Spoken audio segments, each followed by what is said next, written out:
Hi, this is Kaiya from Chicago Vibe, and I'm here today with Friday Pilots Club on Halloween. How are you guys doing? Doing great. Yeah. Doing awesome. All right, so if we could have you guys introduce yourselves first and then say what you do in the band. Sure. I'm Caleb. I play the xylophone. I'm Drew, and I scare people. That's perfect. Yeah, that's exactly like what a band would be like. So to start off, you guys recently released a single and a music video for End of It. What was it like filming for that, and like what did you want to capture with the song and the video? Song-wise, I think Caleb would speak best to that because Caleb wrote all the lyrics for that song, and he was the one who came up with this original riff. And it's really interesting. So that song was the first thing that we like really collaborated on together for the band, and it was this idea that Caleb brought to me with it, and kind of tweaked it from there, and then we took it to the producer, and John made it into this like disco thing. And I think I speak for both of us when I say that we're really pleased with how it came out. Like I don't think we ever realized it was going to become a like disco song, because I think the original demo we did was very Arctic Monkeys, but then it kind of became this whole other thing. Would you guys say that like Arctic Monkeys are like an inspiration for you, or like that vibe? Like, I mean, we are sitting here wearing leather jackets. I would I mean, definitely so say that the Arctic Monkeys are a definite inspiration. Yeah, I would definitely say bands like the Arctic Monkeys too. Just that kind of classic rock and roll vibe. And as Drew was saying, the song is it's a very dynamic song. And what we did is we turned it from like a very just straightforward rock song, and we added some funk elements, to it that are very, very cool. And we got this real dancey song, and the video itself ended up kind of taking its own sort of form actually over filming, and also when it was being edited, it just became something that was kind of like we were trying to make it bygone. Mm-hmm. It was cool. I really loved the way that it turned out. Nice. So you guys also have an album coming out soon. Would you guys like to talk about that a little bit?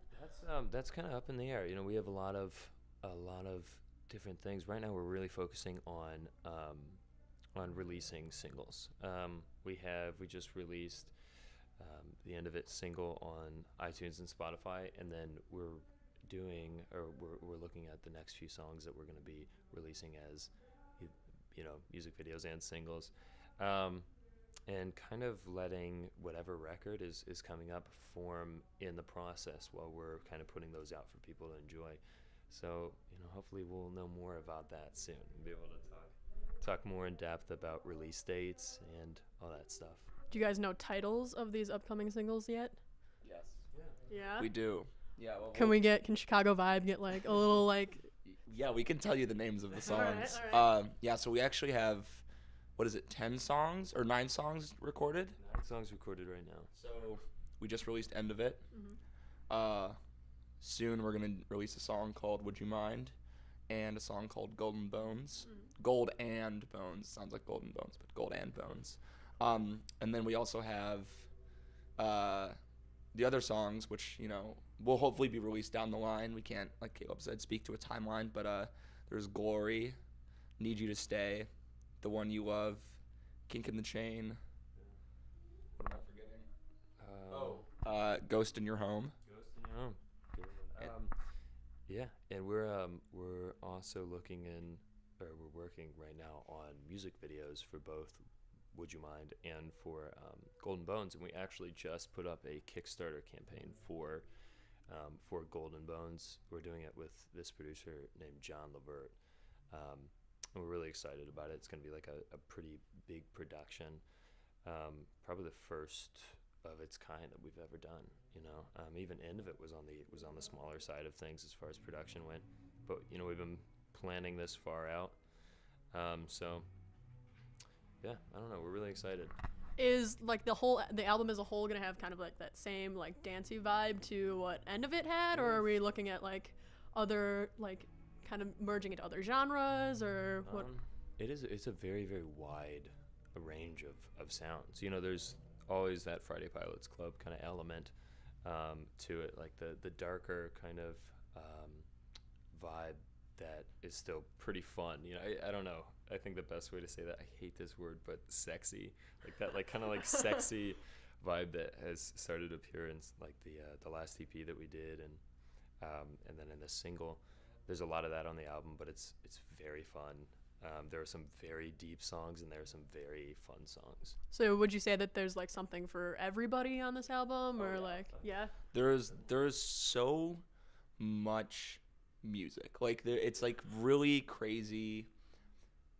Like sitting down, because I think, you know, like every time we go up to Minneapolis, I think we talk, because we record in Minneapolis, and we talk about like are the things we want to change about some of the songs, and like because it's always a process. And so there's usually like once a month maybe we'll listen to all the songs front to back, and every time I'm so like, wow, like this is a diverse record, you know, and there really is something for everyone. I think what's really cool is that Caleb and I both have very diverse musical backgrounds and listening habits, and I think for the most part they're all very well represented on the record.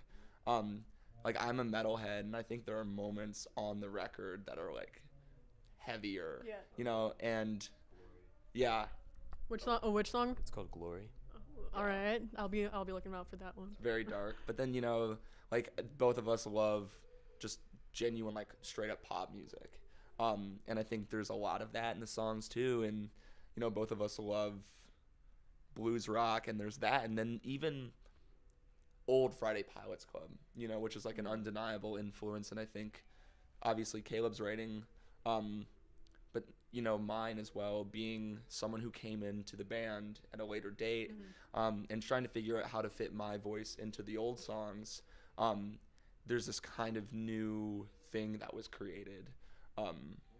And there's some of that too, so it is a very weird hybrid of sounds. So how have you guys like changed from like when you released like your first EP in like 2014 to like coming out with like these new singles and stuff? And you said you joined the band later, but like how have you adapted more so to like a new sound or a new image? Or I mean, this is pretty brutally honest, but I quit, or I mean, I learned how to not suck a lot as a singer. You know, I mean, that sounds like rude and sensationalist, but, you know, I think the biggest part of becoming a good, talented performer or musician or artist of any kind is being able to recognize what you do poorly for a while and eliminating it, or recognizing what you do well and getting even better at it to the point where it's undeniable. And the one thing about this record, the vocals on this record specifically, and the writing, is that it's a performance of its own. You know, I felt like I learned a lot. You know, looking back at the Dreams EP and listening to like this kid singing, you know, that I don't even almost recognize anymore. And then you hear on the South State EP that there's a little bit more darkness to it. There's a little bit more of a range to my voice, a little bit more emotion in there. And then this record and everything that's coming out, like there's just such a range. And I think part of that has been writing. A big part of that has been writing with Drew. I've never wrote lyrics with somebody else, or for that matter, sang somebody else's lyrics. And there's a song called "Would You Mind" on this record that we're actually coming out with a single for that. And Drew brought this song to me. It was his idea, and I just got for the first time in my life, got very into something that someone else had written, and it's a very highly emotional song. And it's just like if you listen when you hear this song, and then you go back and you listen to the first EP, it's night and day. It's crazy. It's just a huge change. That's awesome. So it's cool to see you guys like grow as artists and like move along with that. As people. Yeah, definitely. I mean, it's been like almost 4 years since you guys have since your Dreams EP came out. So it's cool to like kind of see you guys growing. We did talk about like Arctic Monkeys, and you said you're a metalhead, but like, do you have any like other inspirations that you like to like really reference or like listen to while you're writing? Or yeah, I guess there's a lot of different stuff that I find really inspiring. Traveling is one. Not like big travel, you know, like across the pond or anything, but like my family lives in Michigan, and every now and then I go back to visit them. I just like played a wedding there, and there's something about like being there that is inspiring and then like evokes a certain kind of like musical reaction, as well as going to Minneapolis or being in the city. But then beyond that, there's like a lot of visual things, like going into the Art Institute here in Chicago. Like I think going by yourself, and kind of just like not talking to people, but like looking at the paintings and thinking about the way they make you feel. That's always really interesting. And then also instrumental music, I think is like a important thing personally, because my strong suit, I'm not good at writing lyrics. I don't think I'm a great lyric writer. And I definitely think about music first. And I'm one of these people who I like don't know the lyrics to any of my favorite songs. And I'm just like, but I can I think of all the chords and everything. So like there's something about instrumental music and like thinking about like the way the music should evoke what the words are saying without needing the words. And then when you put the words in, it like complements it that much more.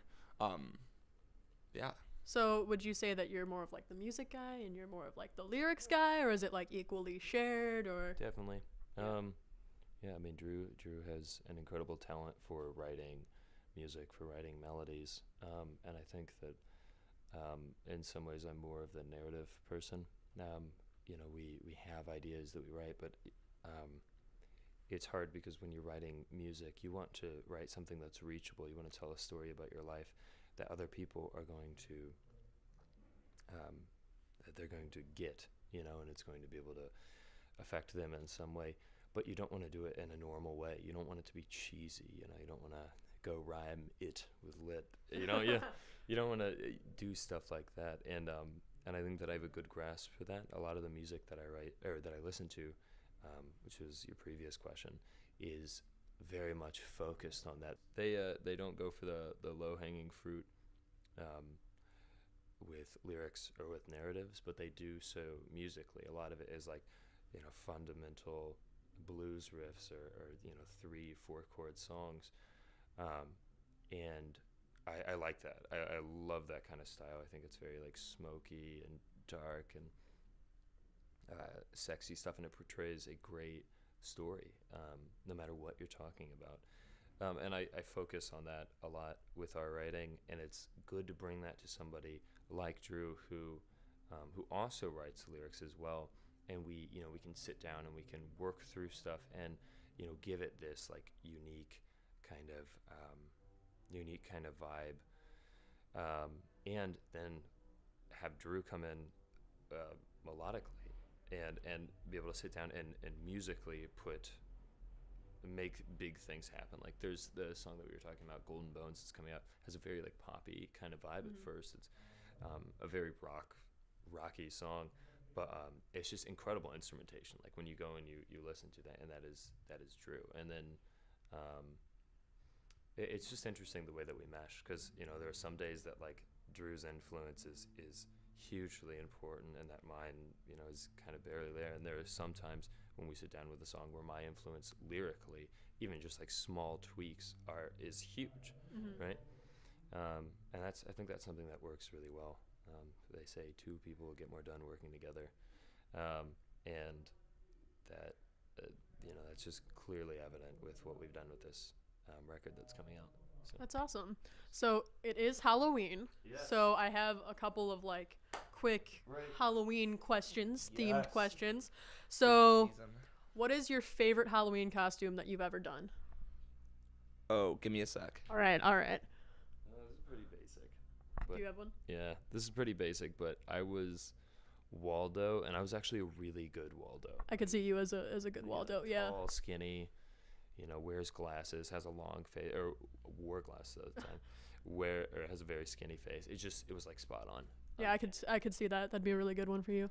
Last year, I was like panicking at the last minute, and I didn't know what to do, so I had like a bunch of different things, and they like weren't cohesive. So there was like this like 80s ski jacket and these like super short shorts, and then I have these like great beady earrings that are a chicken. They're chickens wearing tutus. That's Yeah. perfect. And then I have a hat that says Recording King, and whenever people would like come up to me like, "What are you?" and I was like, "I'm just here to have a good time." That's pretty good. That's pretty good. All right. So, what's your favorite Halloween candy? Oh, Butterfingers all day, all night. Butterfingers. And you? La Croix. Look. It's That's- a that's- French beverage. Okay. All right. Sure. Yeah. Why not? Favorite scary movie? Oh, just watched the original Texas Chainsaw Massacre, and I loved it. All right. Chainsaw Massacre. I think it's called The Strangers, because it was actually really terrifying. We were actually just talking about this with our manager Zach, and it's a terrifying movie. It's one of those where you're like, wow, this could happen. I don't think I've seen that one, so I'll have to put that on my list. Horrible. Well, actually, the thing I was just realizing is that how this came up today, that we were just talking about this, was I made a specific intro track for this show, Ooh. and it uses the intro of the Texas Chainsaw Massacre. That's like really terrifying. There we go. Getting like that Halloween vibe into the show tonight. Okay. Question: songs, Monster Mash or Thriller? Thriller, easy. Thriller. Really, come on, that bass line. Yeah, I would have to say Thriller too. Okay, so Michael Myers or Jason? I'm sorry, but Jason all day. Are you kidding me? And then how about you? I'm sorry, I'm just a little offended because it's easily Mike Myers. Oh, we found a split in the band here. Mike Myers, what? He like froze somebody's head and then smash it. What did Mike Myers do? Stab somebody? Oh. But he was so menacing, you know? He was just like so determined, just like out for blood. He also has like powers. You know, he like disappears and shit. I guess, which is pretty fucking terrifying, honestly. But if we're gonna talk about that, then Freddy is. I would say yeah. Freddy is. Freddy. But Jason, dude, he's just a savage. You know, he's just all day savage. Like Jason. I can imagine getting Michael Myers to talk to me about something. Like if he was like really restrained, you know, you give it like a good 48 hours for him to do the whole serial killer thing, and then he'd be like, "I'm just really sad about, you know, my sister." And Jason just wouldn't talk. He would just like, you know, I don't know, he'd probably like suffocate himself before he'd talk. If we're doing write-in candidates for this question, Okay, all right, go ahead.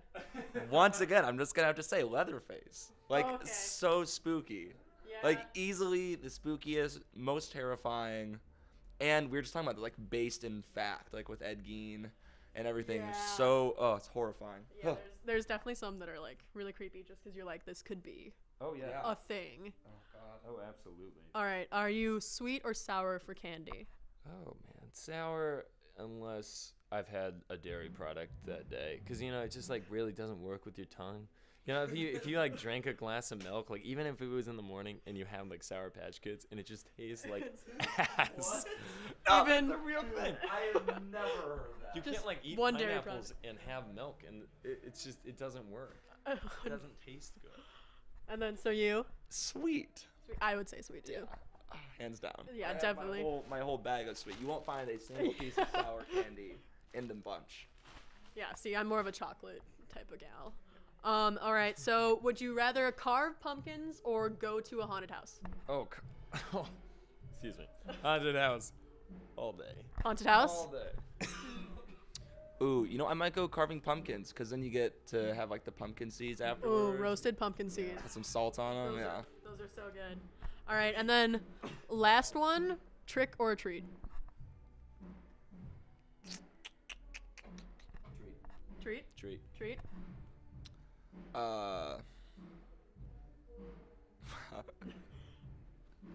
Sorry. Is there something? I was gonna make a really shitty joke. I mean, It's like, who, me?